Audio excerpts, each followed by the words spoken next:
aujourd'hui à Reims, dans le caveau d'une maison de Champagne, en compagnie de Michel Drapier, propriétaire de vignoble et également commandeur de l'Ordre des Coteaux de Champagne. Michel, bonjour. Bonjour. Merci de nous accueillir dans le cadre de ce chapitre sur la vendange. Vous êtes donc le commandeur de l'Ordre des Coteaux de Champagne. Pouvez-vous nous expliquer les origines de cet ordre ? Oui, il faut remonter au XVIIe siècle, en 1656. Louis XIV est le roi le plus puissant d'Europe. Et le vin de Champagne commence à faire son apparition à la cour du roi. Et l'Ordre des Coteaux de Champagne est fondé.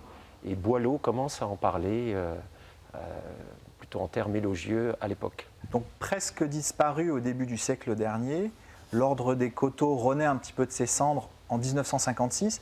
Pouvez-vous nous expliquer dans quelles circonstances ? Alors on doit cette renaissance à François Tétinger, qui a cherché dans les archives de la région et qui a retrouvé donc les traces de cet ordre qui avait un peu disparu, effectivement, c'était un peu endormi. Et pendant la période d'après-guerre, le Champagne retrouve son lustre, devient conquérant. Et l'idée, c'est de doter de la Champagne d'une confrérie dynamique et représentative de toute la profession, du vignoble, bien entendu. C'est pour cette raison qu'on appelle l'Ordre des Coteaux de Champagne, puis des grandes maisons qui sont les conquérants des marchés d'exportation. Alors quel est le rôle de l'Ordre des Coteaux aujourd'hui ? L'Ordre des Coteaux aujourd'hui rassemble tous les professionnels de la Champagne qui se réunissent régulièrement pour organiser des soirées. On va inviter tous ceux qui aiment le champagne et on va honorer au cours de ces cérémonies très dignes mais conviviales tous les ambassadeurs du vin de Champagne en France et à l'étranger. Et ces cérémonies se passent-elles donc uniquement ici, en Champagne ? La tradition veut que les chapitres principaux aient lieu en Champagne, chapitre de printemps, chapitre de la fleur, chapitre des vendanges. Et depuis une dizaine d'années, on a internationalisé l'Ordre des Coteaux avec des grands chapitres à l'étranger, très loin, puisqu'il y en a à Tokyo, Hong Kong, New York et bientôt à Sao Paulo au Brésil. Et alors comment fait-on pour devenir dignitaire de l'Ordre des Coteaux de Champagne ? La plupart des dignitaires sont des professionnels, des négociants, des vignerons ou des professionnels impliqués dans la région champenoise et dans la production. Nous avons aussi quelques dignitaires qui appartiennent à la société civile, donc qui ne sont pas directement professionnels, mais qui ont prouvé leur attachement à notre vin et qui sont d'excellents ambassadeurs. Et alors en tant que commandeur, quel est votre rôle ? Le commandeur est un peu le chef d'équipe, très convivial, la hiérarchie est très modeste. D'ailleurs, le commandeur n'est commandeur que pour 2 ans. Ce système est institué pour permettre une rotation de l'autorité sur cet ordre et permettre à toutes les professions de la Champagne d'être représentées. Et alors, qui désigne les dignitaires ? Alors, les dignitaires réunis en conseil chapitral évoquent la possibilité de nommer une nouvelle personne professionnelle du vignoble. La décision est collégiale, le commandeur bien entendu a un rôle important. On pose la question évidemment à la personne et si elle accepte, on l'élève au rang de dignitaire. Alors parlons maintenant du champagne proprement dit.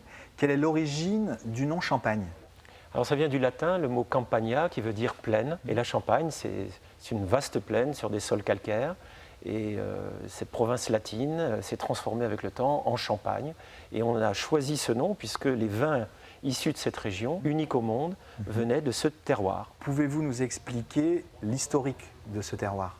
La plaine de la Champagne est sur un sol calcaire qui date de 200 millions d'années et qui est tout à fait particulier et qui donne des vins avec une minéralité, une élégance tout à fait unique. Alors, on ne le savait pas au début. Les Champenois ont produit un vin assez léger, finalement assez banal.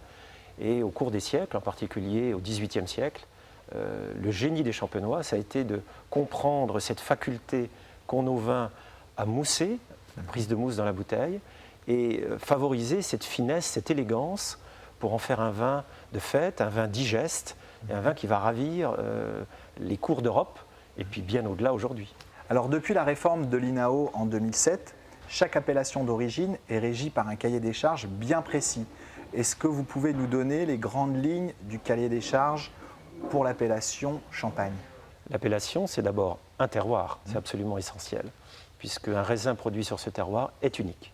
Un terroir, une méthode d'élaboration, donc il y a un code qui va tout simplement de la façon dont on va cultiver la terre, dont on va tailler la vigne, la conduire, récolter, pressurer et élever les vins jusqu'au moment où on va les dégorger et les proposer aux consommateurs.